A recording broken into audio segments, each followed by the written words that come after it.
कहानी की शुरुआत जंगल के बहुत अंदर छुपी एक सीक्रेट जगह से होती है, जहाँ स्मर्फी, मस्कारा, हेप्टी, ब्रेनी, नौजी, कराटे, ताओ, पेंटर ऐसे बहुत सारे स्मर्फ और एक पापा स्मर्फ रहते हैं, जो कि सारे स्मर्फ का केयर टेकर होते हैं। लेकिन ये कहानी होती है स्मर्फीगंज की एक अकेली लड़की स्मर्फीट की। दरअसल स्मर्फीट एक रियल स्मर्फ नहीं होती है, उसे एक शैतान तांत्रिक ने काले जादू से बनाया था ताकि उसके जरिए वो स्मर्फीगंज का पता लगा सके। लेकिन थोड़ा बहुत जादू तो पापा स्मर्फ को भी आता था, इसलिए उन्होंने स्मर्फीट को एक रियल स्मर्फ की तरह बना देते हैं। जैसे कि सारे स्मर्फ के नाम उनके काम से ही पता चलता है, लेकिन स्मर्फीट को ना ही किसी और स्मर्फ को स्मर्फीट के नाम का मतलब पता था। इसलिए कभी कभी बाकी स्मर्फ अपने आइडिया से उसी के बारे में पता करने की कोशिश करते हैं। फिर स्टोरी शिफ्ट होती है शैतान तांत्रिक की तरफ, जो कि स्मर्फ को पकड़ने के लिए अपने जादू से नई नई चीजें बना रहा होता है। दरअसल तांत्रिक का प्लान ये होता है कि वो स्मर्फीगंज को ढूंढ के सारे स्मर्फ को पकड़ेगा और सारे स्मर्फ का जादू निचोड़ के वो अपने अंदर डाल देगा, और इस तरीके से वो दुनिया के सबसे महान तांत्रिक बनने के साथ साथ अमर भी हो जाएगा। और इसी बीच वो अपने दूरबीन के जरिए स्मर्फ को लाइव ढूंढ लेता है। फिर वो अपने एक क्रिएचर मॉन्टी को स्मर्फ पकड़ने के लिए भेज देता है। फिर स्टोरी शिफ्ट होती है स्मर्फीट और सारे स्मर्फ की तरफ, जहां वो सब जंगल में खेल रहे होते हैं, और तभी शैतान तांत्रिक के वो क्रिएचर मॉन्टी आकर स्मर्फीट को उठा के ले जाता है, और उसके पीछे पीछे स्मर्फीट को छुड़ाने के लिए उसके दोस्त भी चल पड़ते हैं। इधर शैतान तांत्रिक स्मर्फीट को पिंजरे में बंद कर देता है, लेकिन जब तांत्रिक स्मर्फीट का चेहरा देखता है, उसे पहचान जाता है कि वो उसी का ही बनाया हुआ काला जादू का गुड़िया है, जो कि एक असली स्मर्फ नहीं है। फिर वो स्मर्फीट को बाकी सारे स्मर्फ का पता बताने के लिए पूछता है, लेकिन स्मर्फीट उसे कुछ भी नहीं बताती और उसके ऊपर गुस्सा हो जाती है। फिर शैतान तांत्रिक को स्मर्फीट के हाथों में एक स्मर्फी कैप मिलती है, जो कि स्मर्फीट को खेलते खेलते जंगल में मिली थी। फिर शैतान तांत्रिक उस स्मर्फी कैप के जरिए अपने जादुई पानी और जंगल का नक्शा से वो कैप जिसका है उस स्मर्फ का पता लगा लेता है। फिर हमें दिखाया जाता है कि इसी बीच स्मर्फीट के दोस्त भी तांत्रिक के ठिकाने पे पहुंच जाते हैं और स्मर्फीट को छुड़ा के वहां से भागने लगते हैं। वो लोग उस नक्शे को भी लेने की कोशिश करते हैं ताकि वो लोग उस स्मर्फी कैप वाले स्मर्फ के गांव को बचा सके, लेकिन अफसोस वो लोग नक्शा नहीं ले जा पाते। शैतान तांत्रिक उन्हें देख लेता है। फिर वो अपने क्रिएचर मोंटी और अपने बिल्ली को भी उनके पीछे लगा देता है। फिर बहुत ही मुश्किलों के सामना करके मोंटी और बिल्ली से बचते हुए जैसे तैसे करके वो लोग पापा स्मर्फ के पास पहुंचते हैं। पापा स्मर्फ उन्हें बहुत डांटते हैं और उन्हें फिर कभी संकट बन नहीं जाने के लिए कहते हैं और अपने एरिया से भी बाहर जाने के लिए मना करते हैं। सभी बात पे स्मर्फीट और बाकी सारे स्मर्फ हाँ भरते हैं। फिर स्मर्फीट पापा स्मर्फ की बात नहीं मानती हुई रात को अकेली ही उस स्मर्फी कैब वाले स्मर्फ और उसके गांव को बचाने के लिए निकल पड़ते हैं, लेकिन स्मर्फीट के दोस्त हैप्टी, ब्रेनी और क्लमजी उसे अकेले नहीं जाने देते हैं और वो तीनों भी उसके साथ चलते हैं। फिर ब्रेनी अपने स्नैपी बग की हेल्प से नक्शे का प्रिंट बना लेता है। नक्शे के हिसाब से स्मर्फीगंज और उस दूसरे स्मर्फ की लापता गंज के बीचों बीच एक बड़ी सी दीवार होती है, और उस दीवार को पार करके उनको उस लापता गंज का पता ढूंढने जाना होता है। फिर वो लोग जब दीवार पार के दूसरी तरफ जाते हैं, उन्हें बहुत सारे जादुई फूल और आग उगलने वाले उड़ते हुए कीड़ों का सामना करना पड़ता है, जो कि उन्हें बहुत परेशान करते हैं। ठीक उसी टाइम वो शैतान तांत्रिक और उसके वो दोनों चमचे भी लापता गंज और स्मर्फ को ढूंढने के लिए वहां पहुंच जाते हैं, और वो जादुई फूल उन्हें भी बहुत परेशान करते हैं। और फिर उसी बीच उस फायर ड्रैगन फ्लाई की वजह से स्मर्फीट और सारे दोस्तों एक टनल पे फंस जाते हैं और तभी शैतान तांत्रिक वहां से निकल जाता है।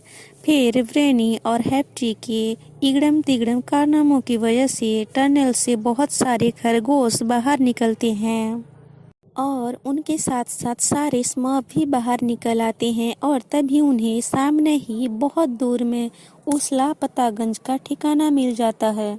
इधर हमें दिखाया जाता है कि पापा स्मर्फ जब सुबह उठ के स्मर्फिट और बाकी सारे स्मर्फ के पास जाते हैं, उन्हें बेड पे कोई नहीं मिलता और वो फिर से गुस्सा हो जाती है।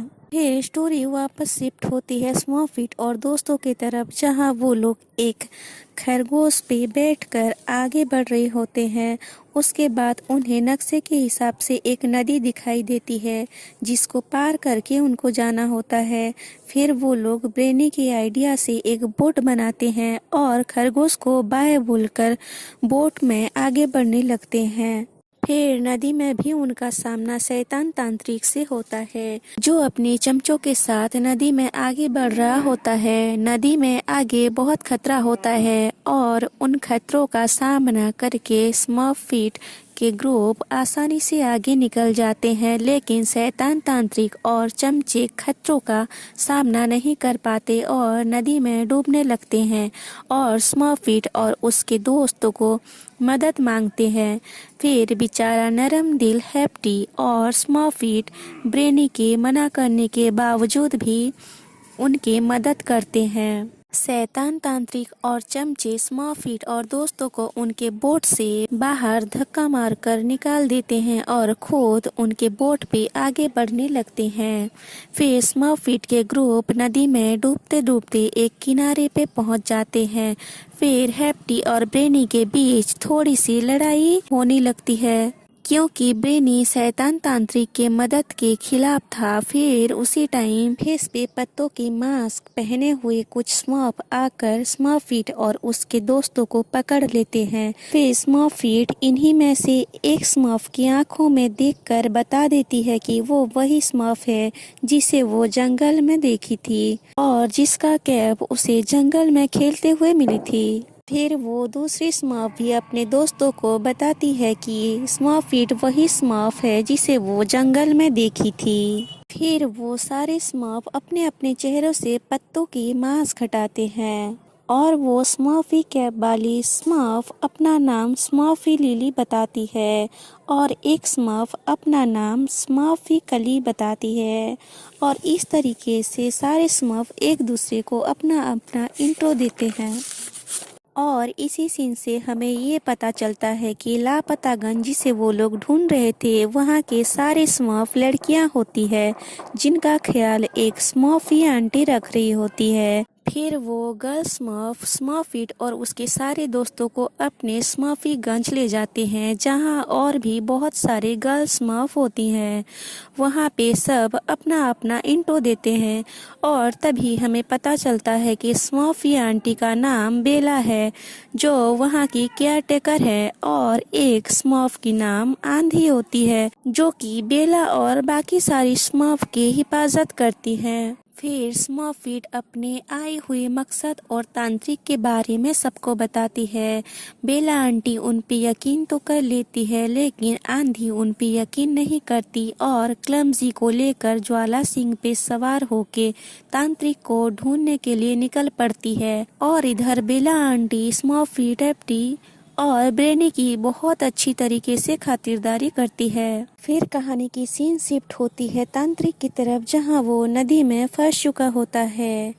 ज्वाला सिंह के साथ आंधी और क्लमजी जब तांत्रिक फंसे हुए जगह पे पहुंचते हैं, तांत्रिक अपने दूरबीन से देखकर क्लमजी को पहचान जाता है और साथ ही आंधी को देखकर उसे ये भी पता चल जाता है कि स्मर्फिट और उसके दोस्तों ने लापतागंज का पता ढूंढ लिया है। फिर वो शैतान मोंटी को आंधी और क्लमजी के पीछे लगा देता है। मोंटी और उन दोनों के बीच एक छोटी सी फाइट होती है और फिर वो दोनों वहां से बच के स्मर्फीगंज पहुंच जाते हैं और फिर आंधी भी उनके बात पे यकीन कर लेती है। फिर गर्ल स्मर्फीगंज में पापा स्मर्फ भी अपने बच्चों को ढूंढते ढूंढते खरगोश पे सवार होके पहुंच जाते हैं और एक बार फिर सबकी इंट्रो होती है। फिर तभी शैतान तांत्रिक भी वहां पहुंच जाता है। जादू से बनाए हुए जमाजम बॉल से सबको फ्रीज कर देता है, क्योंकि स्मर्फिट एक रियल स्मर्फ नहीं थी और उसी के बनाए हुए एक मिट्टी की गुड़िया थी, तो उसे वो फ्रीज नहीं कर पाता।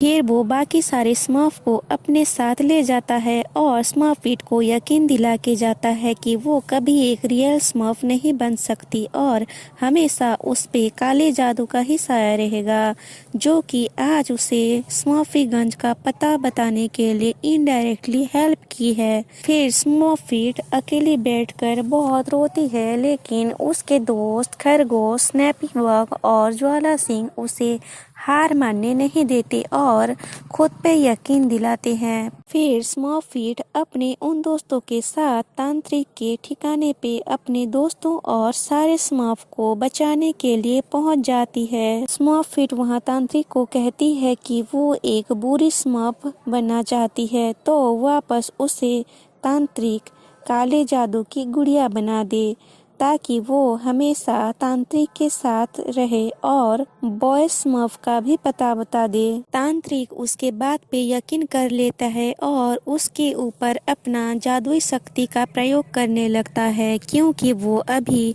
रियल स्मर्फ नहीं थी लेकिन एक नेक दिल की स्मर्फ थी। तो तांत्रिक का सारा शक्ति उल्टा पड़ जाता है और तांत्रिक का अड्डा तहस नहस हो जाता है और तांत्रिक वापस जाके उस नदी में गिरता है जहाँ बहुत सारे क्रैब और क्रोकोडाइल थे। इधर स्मर्फिट अपने आइडिया से सारे स्मर्फ को बचा तो लेती है, लेकिन तांत्रिक के शक्तियों के वजह से वापस एक मिट्टी की पुतला बन जाती है।